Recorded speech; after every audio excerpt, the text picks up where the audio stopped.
अस्सलाम वालेकुम नाज़रीन, आप देख रहे हैं CH एंटरटेनमेंट। मैं हूं ज़हीर अहमद। नाज़रीन, आज फिर हम 50 साल पुरानी फ़िल्म का रिव्यू देंगे। 1975 में आने वाली एक फ़िल्म के बारे में आपको बताएंगे। फ़िल्म का नाम है बदल गया इंसान।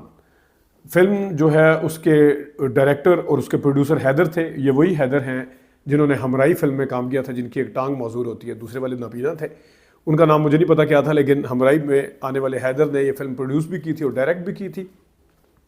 फिल्म की कास्ट के हवाले से अगर बात कर लें तो फिल्म के अंदर मोहम्मद अली, शबनम, साइका, हैदर खुद भी थे, लहरी, नन्ना और उसके साथ साथ नैयर सुल्ताना ने भी अहम रोल अदा किया इसमें। शाहनवाज भी थे और शहनाज भी थी इसमें, और इसमें और भी काफ़ी सारे जो लोग थे शामिल थे। लहरी के साथ नन्ना का भी थे, और नन्ना का गो के लेट एंट्री है लेकिन बहरहाल इसमें थे। और सिंगर्स के हवाले से अगर बात कर ली जाए तो इसमें नूरजहां, मेहदी हसन और अफशां, इन्होंने गाने जो थे वो गाए थे। अगर फिल्म की कहानी, फिल्म की पहले डेट के हवाले से बता देते हैं आपको। 5 दिसंबर 1975 को ये फिल्म रिलीज़ हुई। कराची में ये फिल्म जो थी ये ओडियन सिनेमा पर आई। आपके सामने इश्तिहार भी आ रहा होगा, आप देख रहे होंगे। ओडियन सिनेमा पर ये फिल्म रिलीज़ हुई और इसके साथ साथ बाकी सिनेमाओं के नाम भी आपको नज़र आ रहे होंगे। रावलपिंडी के अंदर ये फिल्म जो थी, मैंने दिसंबर 1975, जनवरी 1975 और फरवरी 1975 इस 3 महीनों के इश्तिहार देखें। 3 महीने में ये फिल्म कहीं नज़र नहीं आई। अगरचे 1975 में उस वक्त बड़ी कामयाब और शाहकार फिल्में लगी हुई हैं, मैंने तमाम के इश्तिहार देखे बाकियों के, लेकिन फरवरी 1976 तक ये फिल्म नहीं आई थी।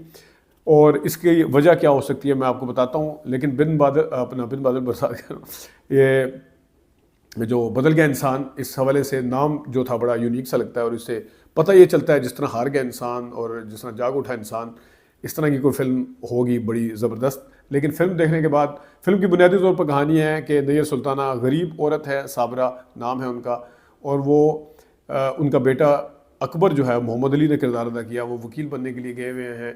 और तालिश जो है उनके कुछ पैसे देने हैं। वो सेठ है, लालची, एक जिस तरह होता है एक इलाके का बंदा जो सबको उधार देता है लेकिन बाद में डबल करके लेता है। तो ये तालिश का वो रोल था उसमें। और तालिश के पास अगर मैं साथ साथ आपको स्टोरी भी बताऊं और साथ सीन भी दिखा दूं। नैयर सुल्ताना का एक सीन है, उसके बाद वो फंदा डाल लेती गले में। नैयर सुल्ताना जो है वो तालिश को किस तरह कहती है कि मुझे मोहलत दे दे, हफ्तों की, दिनों की, नहीं तो घंटों की, और घंटे की मोहलत दे दे, लेकिन उनको मोहलत नहीं मिलती। देखिएगा ज़रा सीन।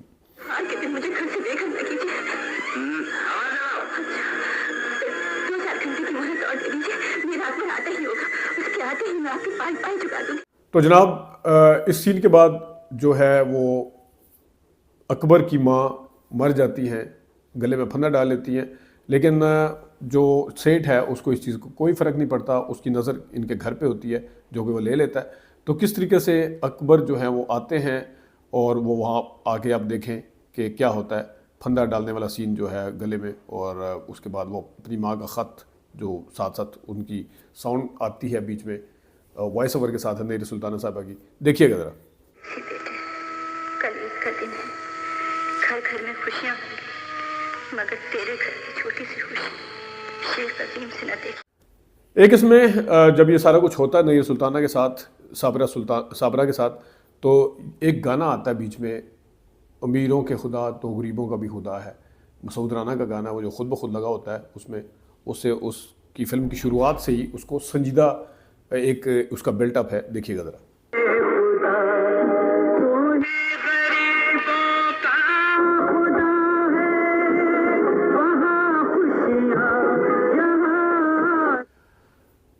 अगले गाने पे जाने से पहले मैं आपको ये बताऊं, 1975 वो साल था जिस साल मोहम्मद अली के अपने करियर की सबसे ज़्यादा फिल्में रिलीज़ हुई।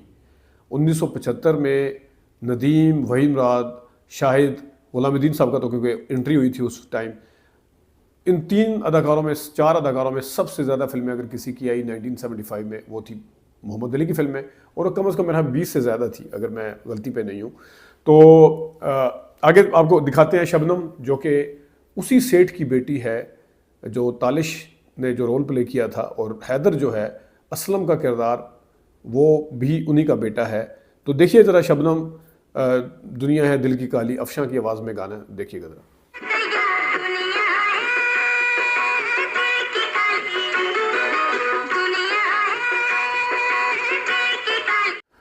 उसके बाद स्टोरी आगे बढ़ती है, शबनम से मुलाकात होती है। लहरी जो है वो समझाते हैं कि आप अपने माँ का बदला इस तरह ना लें जिस तरह उसको इस फंदा डाला, इनको डाला, ये खुद अपने लिए करे, उस तरह से बदला लेने से रोक देते हैं लहरी मोहम्मद अली को। लहरी उनके दोस्त होते हैं, तो मोहम्मद अली क्योंकि वकील होते हैं तो वो भी उसके ऊपर कन्विंस हो जाते हैं कि ठीक है, तालिश सेठ से बदला जो अपनी माँ का कैसे लेना है उसके ऊपर।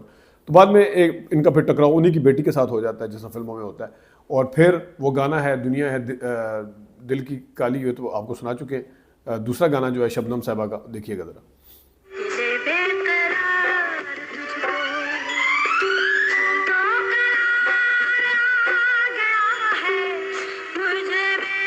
तो नाज़रीन, आपने सुना दिल बेकरार तुझको करार आ गया, नूरजहां, मैडम नूरजहां की आवाज़ में गाना था। उसके बाद नन्ना साहब, अपना मोहम्मद अली साहब जो हैं अकबर, वो किस तरीके से इनके करीब होते हैं तालिश के, अपने आप को अमीर शो करते हैं और उनकी दावत करते हैं अपने घर पे, और फिर लंबी लंबी छोड़ते हैं उनके सामने कि मैं बड़ा अमीर हूँ, ये शो करने के लिए। देखिएगा वो क्या सीन है। ठीक है, टेलीफोन कर दे मैनेजर को, वो चेक भिजवा देते हैं। ओके। हाँ, तो आपने क्या फरमाया था? आपका इसमें गिरामी बेटा जी, ये अकबर के माशाल्लाह।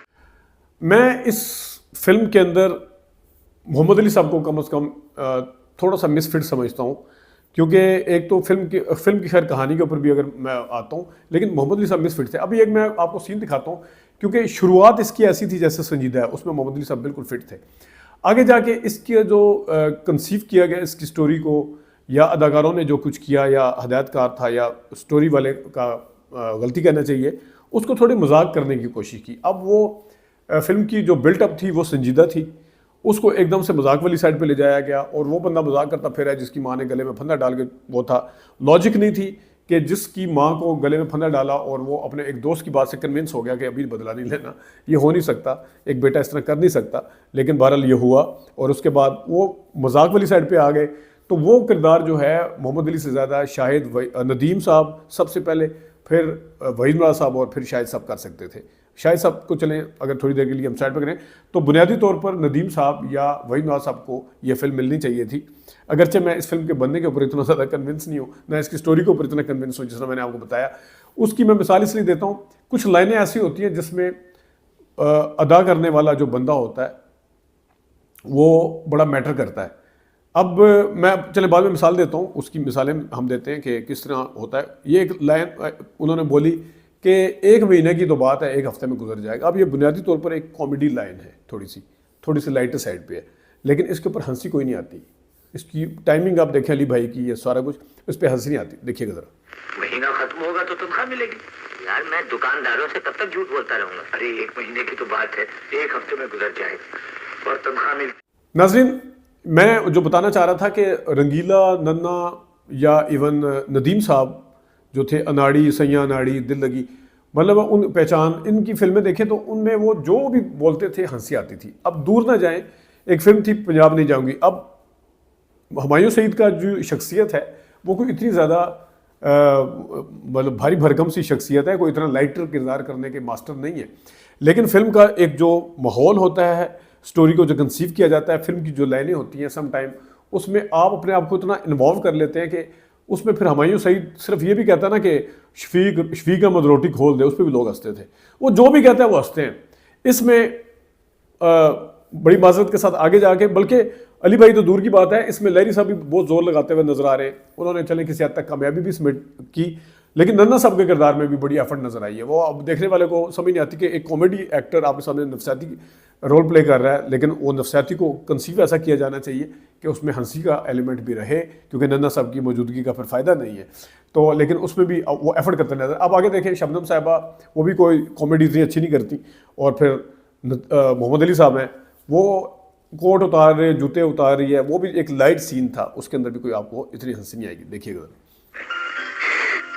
ऐसा भी क्या, आप तो बहुत थके हुए मालूम होते हैं। आपको मेरी कसम, चाय नहीं तो थोड़ा सा दूध ठंडा। अब मैं आपको सीन दिखाता हूँ। एक गाना है गुलशन में बहारा है, साइका और हैदर का, इन दोनों का पेयर था। साइका जो थी उसका बुनियादी तौर पर किरदार ये था कि वो नूरी होती है और वो इनके घर में नौकरानी होती है एक किस्म की, और उसके बेटे को पसंद आ जाती है। अब वो देखें कि जिस एंड में मोहम्मद अली साहब भी यही कहते हैं कि आपने एक मेरी माँ को मारा, कत्ल किया, लेकिन अब ये देखें कि मैं एक आम आदमी हूँ, आपकी बेटी मेरी बीवी है, जबकि इस घर की नुकरानी वो आपकी बहू है। तो लेकिन बहरहाल जो गाना है साइका और उस पे हैदर पे मेहदी हसन और नूर जहां का गाना सुनिएगा जरा। गुलशन में बहारा है, गुलशन में बहारा है। इसी नूरी का यानी साइका का गाना आगे है। लोग समझते हैं कि वो मार दिया गया है, उसे वो मरी नहीं होती, लेकिन अजीब दुश्मनी है, अजीब दोस्ती है। मैडम नूरजहां का ही गाना है। नूरजहां गाने इसमें मैडम नूरजहां के ज़्यादा हैं, देखिएगा ज़रा। अजब दोस्ती है, अजब दुश्मनी है, ओ जालिम ज़माने ये क्या दे। तालिश जिसको इंतहाई लालची दिखाया, वो तराजू के पलड़े भी डिसबैलेंस, उनकी बैलेंस नहीं रखता, वो बताने के लिए कि मैं हूँ जो कुछ भी हूँ, उसको बहुत लालची दिखाया है। शुरू से उसका इस तरह का वो दिखाया है। बाद में जब वो फंस जाता है, उसके ऊपर इल्ज़ाम लगता है, अगरचे वो इल्ज़ाम झूठा होता है, वो एक ड्रामा ही होता है, लेकिन वो नूरी के कत्ल का इल्ज़ाम उन पे लगता है। तो वो अंदर जाके सारे अपने हीरे जवाहरात, दौलत, पैसे, नोट सारा कुछ निकाल के सामने रखते हैं फर्श पे और कहते हैं कि ए चांदी, ए जवाहरात, ए फलाने, मुझे बचा लो, मुझे बचा लो। ये अच्छा सीन था, देखिएगा ज़रा। चांदी, नोट, हीरे, जवाहरात, इस वक्त मेरी मदद करो। अभी मैंने अपने बच्चों की खुशियां नीलाम करके। अली भाई जिस चीज़ में मोहम्मद अली साहब बहुत ही उनके बाएं हाथ का काम था वो होता है ट्रेजिडी डायलॉग। और यहाँ पे जिस वक्त वो उस तालिश को सुनाते हैं कि वही जो मैंने बताया आपको कि देखें आज मैं एक आम आदमी हूँ लेकिन आपका दामाद हूँ या आपकी बेटी का खामन हूँ, लेकिन और इसी तरह वो तालिश साहब को की आंखें खोलते हैं, बताते हैं सारा कुछ, क्या करते हैं। ये डायलॉग उनके बड़े जानदार थे, देखिएगा। उसके सर से चादर उतारी, उसे मौत के मुंह में ढकेल दिया। लोगों, ये वो दरिंदा है जिसके कदमों पर। तो नाज़रीन, ये थी बदल गया इंसान। ये फिल्म नाकाम फिल्म थी और यही वजह है कि पिंडी में इसका कोई नाम नज़र नहीं आता। इसकी कहानी के अंदर झोल थे, हैदर साहब खुद आगे बीच में, उनका भी काम कोई इतना जानदार नहीं था। अगरचे अमराई फिल्म में उनकी बहुत अच्छी थी, वो खुद तो नहीं बनाई थी ज़ाहिर है, लेकिन बाद में इन्होंने फिल्में बनाई भी हैं। उसके अंदर इनका कोई मज़ा नहीं आया किरदार देख के। और जो स्टोरी थी उसके अंदर झोल, जिस तरह मैंने बताया, तुक्कें बहुत थी। इसी तरह कि जनाब साहब एक संजीदा फिल्म को आगे जाके कॉमेडी बनाने की कोशिश की गई। अब कॉमेडी किससे करवा रहे हैं, मोहम्मद अली साहब से, या कुछ इस तरह के सीन थे। पूरी कॉमेडी फिल्म नहीं थी, लेकिन लॉजिक्स नहीं थी। जिस तरह मैंने बताया, वो कायल कर रहा है कि नहीं आप नहीं करना, आपने वो फिर वो बेस बदल के वकील बन के आ जाते हैं सामने उनके। तो ये काफ़ी सारी चीज़ें इसमें ऐसी थी। अगरचे इस फिल्म को देख के मैंने जैसा बताया कि मोहम्मद अली साहब का 1975 का सबसे बेस्ट साल जो था 1975 था। और मेरे ख्याल में मोहम्मद अली साहब की 1975 की सबसे बुरी जो फिल्म होगी वो बदल गया इंसान ही होगी, क्योंकि वो बहुत बुरी तरीके से नाकाम हुई थी। पिंडी में मैंने जैसा बताया नज़र नहीं आती वो फिल्म, कहीं पे भी देखने को नहीं मिली। तो ये है वो जनाब सब चीज़ के मोहम्मद अली साहब या शबनम साहिबा की मौजूदगी भी फिल्म को नहीं बचा सकती। अगर फिल्म के अंदर कहानी नहीं होगी, अगर फिल्म के अंदर डायरेक्शन नहीं होगी, तो कोई कुछ नहीं कर सकता। फिर नूर जहां के गाने और मेहदी हसन के गाने भी कुछ नहीं कर सकते। नाज़रीन, ये कुछ चीज़ें थी जो आपके साथ डिस्कस करनी थी इस फिल्म के रिव्यू के हवाले से। अपना ख्याल रखिएगा। अभी तक के लिए इतनी इजाज़त दीजिए। अल्लाह हाफ़िज़।